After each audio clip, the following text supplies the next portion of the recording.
नमस्कार साथियों, decode exam के इस मंच पर मैं अमित आप सभी का पुनः स्वागत करता हूं। समसामयिक मुद्दों से संबंधित 10 प्रश्नों की श्रृंखला के साथ मैं पुनः उपस्थित हूं और चलिए शुरू करते हैं 10 प्रश्नों की इस श्रृंखला को और जानते हैं कि आज हमारे पास 10 प्रश्न कौन से हैं और साथ ही जानेंगे उनका व्याख्यात्मक हल। तो चलिए शुरू करते हैं। सबसे पहला प्रश्न यहाँ पर देखते हैं हमारे पास कौन सा है। तो राष्ट्रीय ब्रॉडबैंड मिशन के तहत किस वर्ष तक सभी गांवों को ब्रॉडबैंड कनेक्टिविटी प्रदान करने का लक्ष्य रखा गया है? तो यहाँ पर ऑप्शन क्या है हमारे पास देख लेते हैं। तो यहाँ पर ऑप्शन है हमारे पास 2024, 2023, 2022 और इनमें से कोई नहीं। तो इसका जो सही उत्तर है वो है 2022 तक ये लक्ष्य रखा गया है, यानी कि यहाँ पर इस प्रश्न का हमारा सी ऑप्शन सही होगा। बढ़ते हैं आगे और जानते हैं इससे जुड़ी हुई कुछ बातें। तो राष्ट्रीय ब्रॉडबैंड मिशन के तहत 2022 तक सभी गांवों को ब्रॉडबैंड कनेक्टिविटी से जोड़ने का लक्ष्य रखा गया है। इसमें होगा क्या? तो इस मिशन का उद्देश्य की अगर हम बात करें कि उद्देश्य क्या है, तो सभी नागरिकों को किफ़ायती दरों पर सार्वभौमिक ब्रॉडबैंड सेवा प्रदान करना ही इस जो उपक्रम है इसका लक्ष्य है। इस लक्ष्य का ब्रॉडबैंड मिशन जो है इसका ये लक्ष्य रखा गया है। इस मिशन के तहत 30 लाख किलोमीटर की अतिरिक्त जो है वो ऑप्टिकल फाइबर बिछाई जाएगी। ठीक, साथ ही साल 2024 तक का अगर लक्ष्य देखें कि जो टावर का घनत्व है वो भी 0.42 से बढ़ा करके प्रति 1000 आबादी पर एक टावर लगाने की बात इसमें रखी गई है। बढ़ते हैं आगे। इससे पहले भारत नेट मिशन के माध्यम से 1,42,000 गांवों तक ब्रॉडबैंड सुविधा को उपलब्ध कराया गया है। भारत नेट जो है केंद्र सरकार का ग्रामीण इंटरनेट कनेक्टिविटी प्रोग्राम है, जिसे भारत ब्रॉडबैंड नेटवर्क लिमिटेड यानी कि BBNL द्वारा क्रियान्वित किया जाता है। बढ़ते हैं अपने दूसरे प्रश्न की तरफ और देखते हैं कि आज के सेगमेंट में हमारा दूसरा प्रश्न क्या है। तो यहाँ पर दूसरा प्रश्न है, प्रधानमंत्री मोदी द्वारा लिखित किस पुस्तक का हाल ही में ब्रेल संस्करण लॉन्च किया गया है? बढ़ते हैं ऑप्शन की तरफ, देखते हैं ऑप्शन क्या है हमारे पास। तो यहाँ पर ऑप्शन है हमारे पास let's read, exam warriors, student of my nation और इसमें से कोई नहीं। तो यहाँ पर इसका सही उत्तर जो है एग्जाम वॉरियर्स है, जिसका हाल ही में ब्रेल संस्करण जो है वो लॉन्च किया गया है। तो बढ़ते हैं आगे और देखते हैं इसके बारे में कुछ और बातें। तो सामाजिक न्याय एवं अधिकारिता मंत्री जो हैं थावरचंद गहलोत द्वारा प्रधानमंत्री नरेंद्र मोदी द्वारा लिखित पुस्तक जो है एग्जाम वॉरियर्स का ब्रेल संस्करण का विमोचन किया है इन्होंने। यह संस्करण राजस्थान नेत्रहीन कल्याण संघ द्वारा तैयार किया गया है। बढ़ते हैं आगे और देखते हैं तीसरा प्रश्न आज के सेगमेंट का। किस भारतीय महिला क्रिकेटर को ICC की ODI तथा T20 team of the year में शामिल किया गया है? और यहाँ पर ऑप्शन है हमारे पास मिताली राज, पूनम यादव, स्मृति मंधाना और शिखा पांडे। तो यहाँ पर इस प्रश्न का सही उत्तर जो है स्मृति मंधाना है। बढ़ते हैं आगे और जानते हैं इन सब से जुड़ी हुई कुछ और बातें। स्मृति मंधाना को ICC की ODI तथा T20 team of the year में शामिल किया गया है। ODI team of the year में झूलन गोस्वामी, कौन कौन? एक तो झूलन गोस्वामी हैं, दूसरी हैं पूनम यादव और शिखा पांडे, इनको भी शामिल किया गया है। T20 टीम में दीप्ति शर्मा को भी शामिल किया गया है। बढ़ते हैं आगे और चलते हैं अपने चौथे क्वेश्चन की तरफ और चौथा क्वेश्चन है हमारा यहाँ पर, निम्नलिखित में से किसे हाल ही में अंग्रेजी का साहित्य अकादमी सम्मान 2019 दिए जाने की घोषणा की गई है? ऑप्शन है हमारे चेतन भगत, अरविंद अडिगा, शशि थरूर और इनमें से कोई नहीं। तो यहाँ पर शशि थरूर जो हैं इनको जो है यह साहित्य अकादमी पुरस्कार देने की घोषणा की गई है। बढ़ते हैं आगे और जानते हैं इनसे जुड़ी हुई कुछ बातें। तो शशि थरूर को अंग्रेजी भाषा के साहित्य अकादमी पुरस्कार के खिताब के लिए चुना गया है। उन्हें यह पुरस्कार उनके द्वारा लिखित ब्रिटिश काल पर लिखी गई पुस्तक एन एरा ऑफ डार्कनेस के लिए दिया जाएगा। यह पुस्तक वर्ष 2016 में रिलीज हुई थी। कब रिलीज हुई थी? 16 में। ब्रिटेन में अगर बात करें कि यह पुस्तक जो है किस नाम से प्रकाशित हुई है, तो यह पुस्तक प्रकाशित हुई है inglorious empire what the British did to India के नाम से यह प्रकाशित की गई है। साहित्य अकादमी संगठन भारतीय भाषाओं के साहित्य के प्रचार के लिए कार्य करता है और इसकी स्थापना की अगर हम बात करें कि इसकी स्थापना कब हुई थी, तो ये हुई थी 12 मार्च 1954 को इसकी स्थापना हुई थी। इसके मुख्यालय की बात करें कि कहाँ पर है, तो मुख्यालय है दिल्ली में रविंद्र भवन जो है वहाँ पर इसका मुख्यालय है। इसका मुख्यालय दिल्ली के रविंद्र भवन में स्थित है। साहित्य अकादमी प्रतिवर्ष 24 भाषाओं में वार्षिक पुरस्कार प्रदान करता है। इसमें विजेताओं को 1 लाख रुपए की नगद धनराशि प्रदान की जाती है। ठीक। हिंदी भाषा के लिए नंद किशोर आचार्य द्वारा लिखित चिल्लाते हुए अपने को कविता, जो कि एक कविता है, को यह पुरस्कार दिया गया है। बढ़ते हैं अपने अगले प्रश्न की तरफ और देखते हैं कि आज के सेगमेंट का 5वां क्वेश्चन क्या है। हाल ही में भारत सरकार द्वारा एक सिस्टम GIMS का उपयोग किया जाना है, इसका पूरा नाम क्या है? बढ़ते हैं ऑप्शन की तरफ। तो यहाँ पर हमारे पास ऑप्शन है global information medium system, government instant messaging system, government informational messaging system और इनमें से कोई नहीं।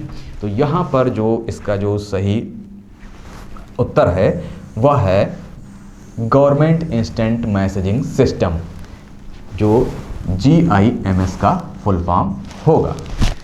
बढ़ते हैं आगे और जानते हैं इसके जुड़ी हुई कुछ बातें। तो भारत सरकार द्वारा एक सिस्टम GIMS जिसका उपयोग किया जाना है, इसका पूरा नाम गवर्नमेंट इंस्टेंट मैसेजिंग सिस्टम है। केंद्र सरकार लोकप्रिय मैसेजिंग सिस्टम जैसे कि व्हाट्सएप और हमारा जो है टेलीग्राम, उसी की तरह एक अपने स्वयं के ऐप को टेस्टिंग में लगा रखा है उन्होंने और उस पर टेस्टिंग कर रही है। इससे होगा क्या? इस ऐप का उपयोग केंद्र सरकार, राज्य सरकार तथा संगठनों के कर्मचारी सुरक्षित संचार के लिए कर सकेंगे।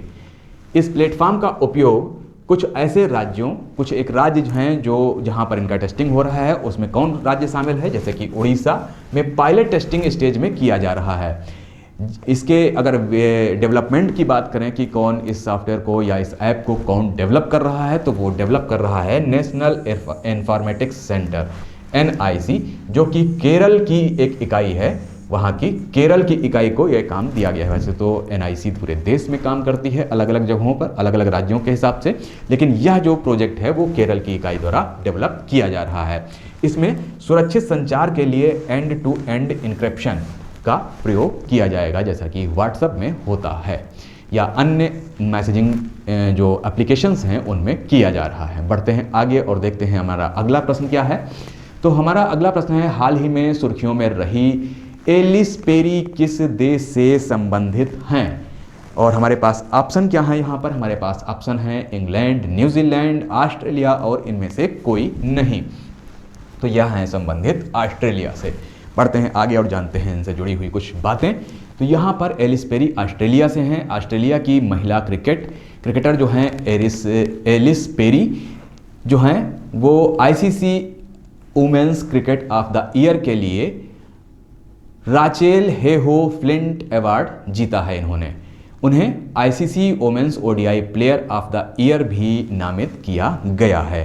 बढ़ते हैं आगे 7वें प्रश्न पर और देखते हैं कि 7वां प्रश्न क्या है। हाल ही में कौन भारतीय स्पिनर अंतर्राष्ट्रीय क्रिकेट में 2 बार हैट्रिक लेने वाले पहले भारतीय बन गए हैं?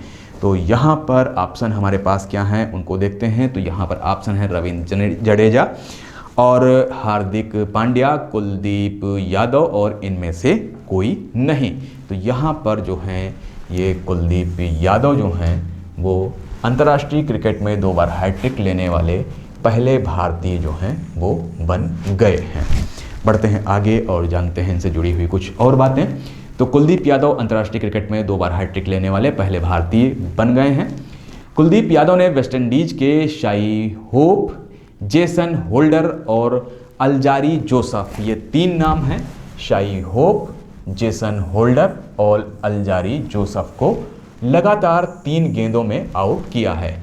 एक दिवसीय क्रिकेट में सर्वाधिक हैट्रिक लेने का रिकॉर्ड जो है श्रीलंका के पास था अभी तक। और कौन था, किसके नाम जो है, लसिथ मलिंगा, ये नाम था जिनके पास ये रिकॉर्ड था। उन्होंने एक दिवसीय क्रिकेट में 3 हैट्रिक ली हैं। कुलदीप यादव भारत के स्पिनर गेंदबाज हैं, वे चाइना मैन तकनीक, अब भाई कौन तकनीक है ये आप लोग जानते होंगे, मुझे तो नहीं पता है। ये चाइना मैन तकनीक से गेंदबाजी करते हैं। वे घरेलू क्रिकेट में उत्तर प्रदेश के लिए खेलते हैं। वहीं अगर आईपीएल की बात करें तो कोलकाता नाइट राइडर्स की ओर से ये खेलते हैं आईपीएल में। बढ़ते हैं आगे और अपने 8वें प्रश्न की तरफ और देखते हैं 8वां प्रश्न क्या है। हाल ही में किस राज्य में जल साथी कार्यक्रम की शुरुआत हुई? ऑप्शन हमारे हैं कर्नाटक, ओडिशा, तमिलनाडु और इनमें से कोई नहीं। तो ये शुरुआत हुई है ओडिशा में। बढ़ते हैं आगे और जल साथी कार्यक्रम के बारे में जानते हैं थोड़ी सी बात।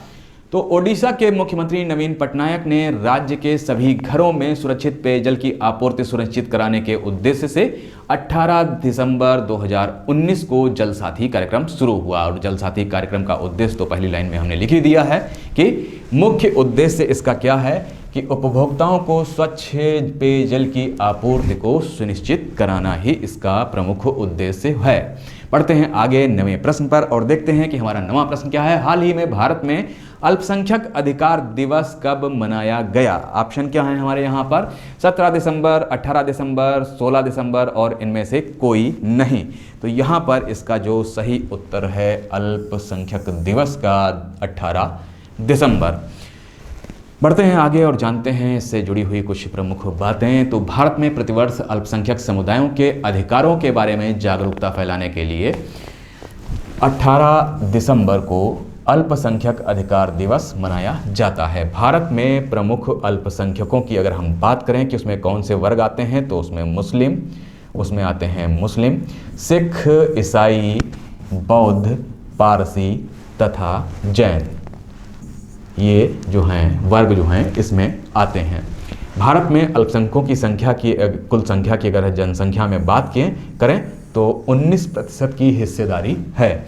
जम्मू कश्मीर, मेघालय, मिजोरम, नागालैंड तथा लक्षद्वीप में कुछ ऐसे राज्य और केंद्र शासित राज्य हैं जहां पर अधिसूचित अल्पसंख्यक वर्ग बाहुल्य यानी कि मेजॉरिटी में है। वहाँ पर ये हैं तो लेकिन वहाँ पर ये मेजॉरिटी में हैं। जो अधिसूचित हैं कौन से? मुस्लिम, सिख, ईसाई, बौद्ध, पारसी और जैन, ये जो हैं वहाँ पर बहुसंख्यक के रूप में उपस्थित हैं। राष्ट्रीय अल्पसंख्यक आयोग अधिनियम 1992 के तहत राष्ट्रीय अल्पसंख्यक आयोग की स्थापना हुई थी। अगर इसकी स्थापना की बात करें तो ये हुई थी इस अधिनियम के अनुसार। बढ़ते हैं आगे और जानते हैं अगले प्रश्न की तरफ और देखते हैं अपना अगला प्रश्न क्या है यहाँ पर, जो हमारे सेगमेंट का 10वां प्रश्न है और अंतिम प्रश्न। यहाँ पर प्रश्न है हमारा कि हाल ही में किस राज्य में यहाँ का पहला विशेष आर्थिक क्षेत्र बनाए जाने की घोषणा की गई है? तो हमारे ऑप्शन क्या हैं? मिजोरम, आसाम, त्रिपुरा और मणिपुर। तो ये जो है वो इसमें जो है जो सही उत्तर होगा वो हमारा होगा त्रिपुरा जो है यहाँ पर सही उत्तर होगा। बढ़ते हैं आगे और जानते हैं ये इसके बारे में कुछ और बातें। तो त्रिपुरा में पहला विशेष आर्थिक क्षेत्र सेज बनाए जाने की घोषणा की गई है। यह त्रिपुरा की राजधानी अगरतला से 130 किलोमीटर दूर सबरूम जिले के पश्चिम जफेला में बनाया जा रहा है। यह विशेष रूप से कृषि उत्पादों से जुड़े प्रसंस्करण उद्योग के लिए डेवलप किया जा रहा है। तो ये थे हमारे आज के सेगमेंट के 10 क्वेश्चन जो कि आधारित थे समसामयिक मुद्दों पर। और मिलते हैं कल नए 10 प्रश्नों की श्रृंखला के साथ। तब तक के लिए नमस्कार, धन्यवाद।